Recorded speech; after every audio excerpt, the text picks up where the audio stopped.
Paul Manafort's net worth, 5 fast facts you need to know. After months of investigation, President Donald Trump's former campaign manager was formally indicted by a federal grand jury. On Monday, Paul Manafort, the 68-year-old man whose Eastern European business dealings had been under scrutiny for well over a year, was one of 2 people indicted in special counsel Robert Mueller's federal probe into Trump associates with foreign ties. Manafort's business associate Rick Gates was also indicted and turned himself into federal authorities. Manafort was indicted on 12 counts, including conspiracy against the United States, conspiracy to launder money, acting as an unregistered agent of a foreign principal, false and misleading FARA statements, false statements, and 7 counts of failure to file reports of foreign bank and financial accounts, the special counsel's office said in a press release. The case was unsealed on October 30, 2017, after the defendants were permitted to surrender themselves to the custody of the FBI, Peter Carr, a spokesperson from Mueller's office, said in the press release. For decades, Manafort served as a lobbyist, consultant and lawyer and joined Trump's presidential campaign in March 2016, serving as campaign manager from March 2016 until August 2016.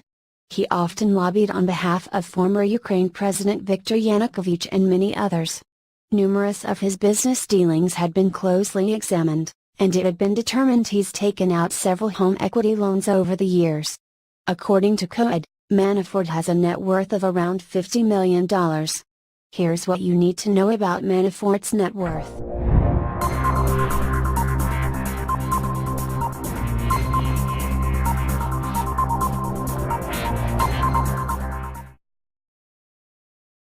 One.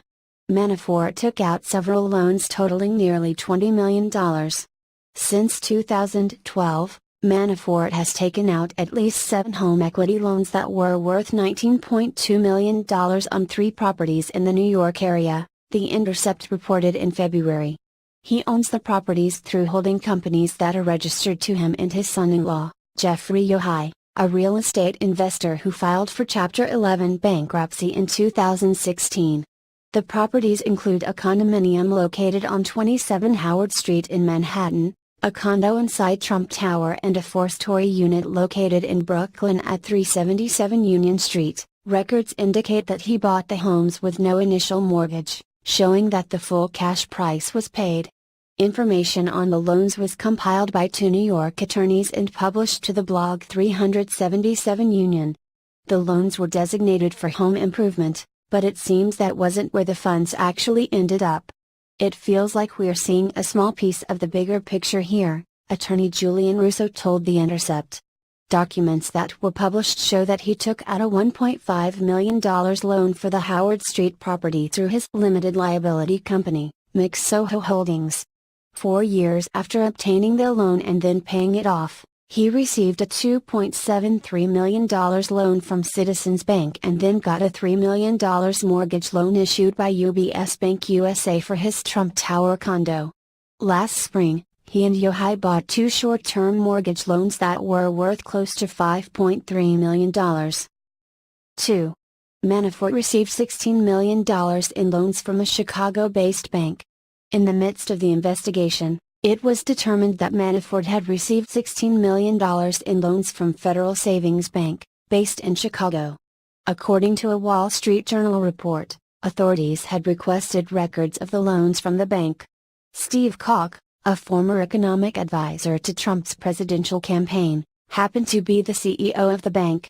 Subsequent documents obtained by the Chicago Tribune show that Federal Savings Bank granted $6.5 million in loans to Manafort and his wife in January, just 1 month after the bank agreed to loan Summer Breeze $9.5 million. Summer Breeze is a company connected to Manafort. The separate loans combined for $16 million, almost 1/4 of Federal Savings' portfolio. The company reported $273 million in assets in March and $72 million in equity capital. At a larger bank, I'd be very surprised to see loans to one borrower represent about 25% of capital, Terry McAvoy, a bank analyst for Stephens, told the Tribune. At the community bank level, It may be more common but would likely be discussed with regulators frequently. 3. Almost $13 million in payments were reportedly made to Manafort from Ukrainian officials. An August 2016 story in the New York Times found that handwritten ledgers show $12.7 million in cash payments to Manafort from Yanukovych, the former Ukrainian president who was one of Manafort's main clients while abroad. The payments came from Yanukovych's pro-Russian political party and stretched from 2007 to 2012, the Times report said. The documents were obtained by the National Anti-Corruption Bureau, and investigators said that the payments directed to Manafort were part of an illegal off-the-books system whose recipients also included election officials. Manafort's name was on the ledger at least 22 times over the 5 years, and the concrete purpose of the payments wasn't immediately clear. Paul Manafort is among those names on the list of so-called black accounts of the Party of Regions, which the detectives of the National Anti-Corruption Bureau of Ukraine are investigating, a statement from the organization provided to the Times said. We emphasize that the presence of P. Manafort's name in the list does not mean that he actually got the money, because the signatures that appear in the column of recipients could belong to other people. The payments didn't end there, though, as prosecutors investigated a number of offshore shell companies that helped the former Ukrainian president's colleagues afford their lifestyles. One of the examples of a transaction from the companies was an $18 million agreement to sell a cable Ukrainian TV station to a group consisting of Manafort and others, including an ally of Russian President Vladimir Putin. While Manafort worked for the Ukrainian government, he bought 4 homes worth $11 million, including his Trump Tower condo and the loft on Howard Street. He also has sprawling homes in the Hamptons and in Florida. 4. Records show he was in debt prior to joining Trump's campaign. According to financial records obtained by the New York Times in July, Manafort was in debt to pro-Russian interests in the amount of nearly $17 million prior to joining Trump's presidential campaign. The records, from Cyrus, indicated that the money was owed by shell companies that were connected to Manafort's business in Ukraine when he was a consultant. The documents detail a number of loans issued to Manafort several months before he joined the Trump campaign as well as some that took place during 2012 and 2013.